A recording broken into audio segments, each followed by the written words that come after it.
मुझे माँ बता रही थी कि घर में कोई खुश नहीं था, परंतु तेरे पापा तुझे देख करके बड़े खुश हुए।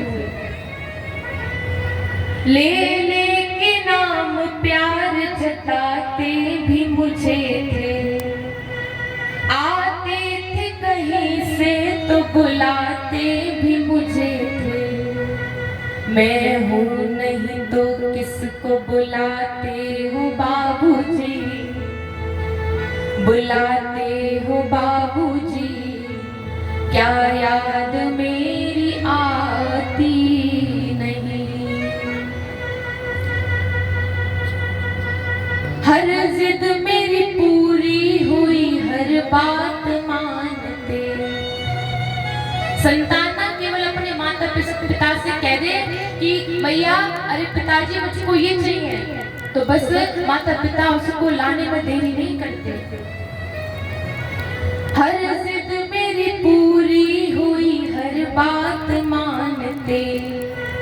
बेटी थी मगर बेटों से ज्यादा थे मानते।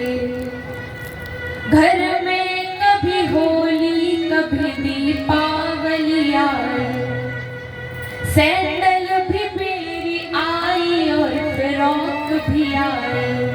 अपने लिए बंडी भी न लाते थे बाबूजी, न लाते थे बाबूजी, क्या याद मेरी आती नहीं।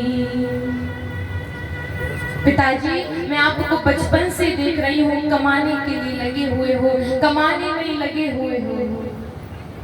सारी उम्र खर्चे में कमाई में लगा दी, सारी उम्र खर्चे में कमाई में लगा दी।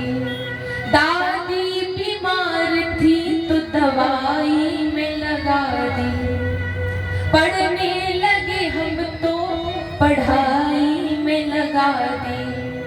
बाकी बचा वो मेरी सगाई में लगा दी। अब किसके लिए इतना कमाते हो बाबूजी, कमाते हो बाबूजी, क्या याद मेरी आती नहीं।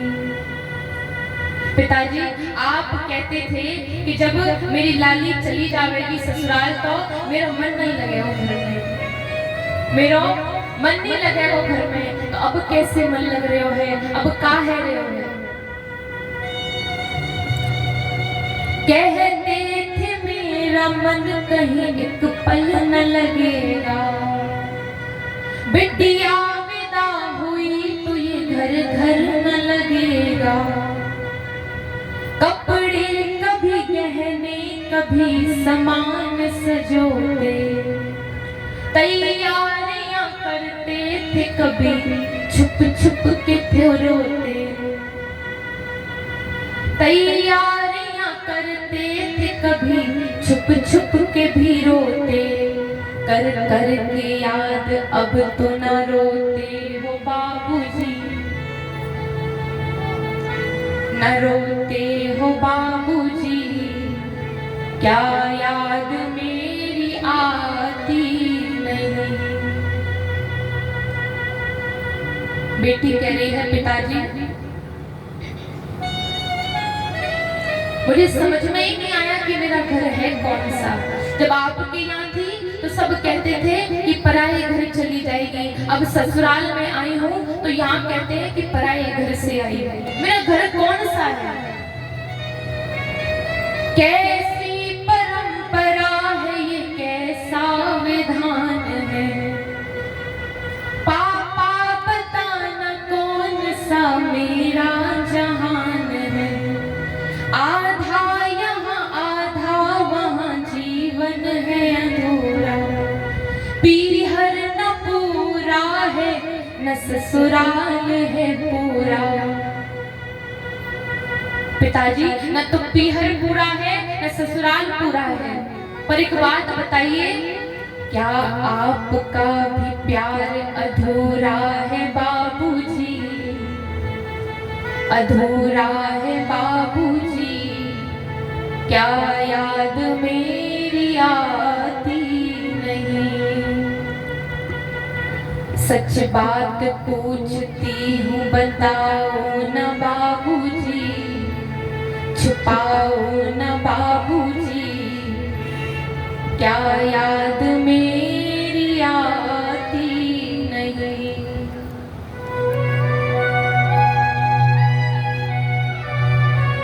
ओस की बूंद जैसी होती है बेटियां,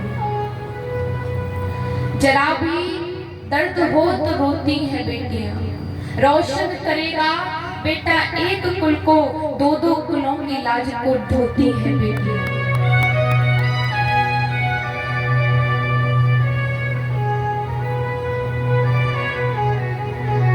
कांटों की राह पर चल के, कांटों की राह पर वो खुद चलती रहेंगी, परंतु औरों के लिए फूल बोती हैं बेटियां। वास्तव में कहते हैं कि हल्दी कुमकुम रोली का त्योहार नहीं होता, हल्दी कुमकुम रोली का त्योहार नहीं होता। उस घर का आंगन सुना है जिस घर में बेटियों का अवतार नहीं होता, उस घर का आंगन सुना है। परंतु आज के समय में भी बड़ी छोटी बुद्धि के लोग हैं जो बेटियों को बोझ समझते हैं।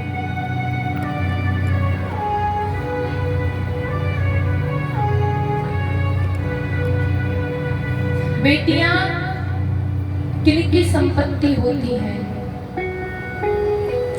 एक बार एक व्यक्ति दूसरे व्यक्ति से बोला कि भैया हमारे ऊपर तो ठाकुर जी बड़े प्रसन्न हैं, हमारे ऊपर ठाकुर जी तो बड़े खुश हैं। क्यों? क्योंकि हमारे यहाँ छोरा ही छोरा रहती है, एक और छोरी ना है। परंतु पता ना क्यों तुम्हारे ऊपर ठाकुर जी इतने दुखी क्यों हैं, तुम्हें छोरी छोरी दे देंगे। वहीं पास में एक बिटिया खड़ी हुई थी। बिटिया ने कहा अंकल जी एक बात बोलूं? बोले हाँ बता बेटा क्या बोलना है। बोली अंकल जी बेटियां गरीबों की संपत्ति नहीं होती, बेटियां गरीबों की संपत्ति नहीं होती, बेटियां उनकी संपत्ति होती हैं जिनका हृदय मजबूत होता है दान देने के लिए, जिनका हृदय मजबूत होता है दान देने के लिए, उनके पास आती है बेटियां।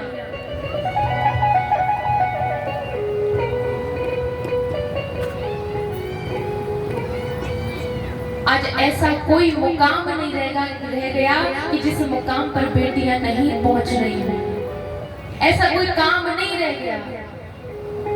आजकल आज के समय में ऐसा देखा जाता है कि पुत्रों ने माता पिता को घर से बाहर निकाल दिया, बेटी अपने माता पिता का लालन पालन कर रही है। आज के समय में ऐसे कई केस देखे जाते हैं। हर एक मुकाम पर पहुंच रही है। खेल के मैदान में भी जाने लगी बेटियां, खेल के मैदान में भी जाने लगी बेटियां, जहाज आसमान में उड़ाने लगी बेटियां, अदालत में न्याय भी दिलाने लगी बेटियां और सरहद पे गोलियां चलाने लगी बेटियां। आज के समय पर ऐसा कोई मुकाम नहीं रह गया कि जहां बेटियां नहीं पहुंची। परंतु बहुत छोटी बुद्धि के लोग होते हैं जो बेटियों को बोझ समझते हैं।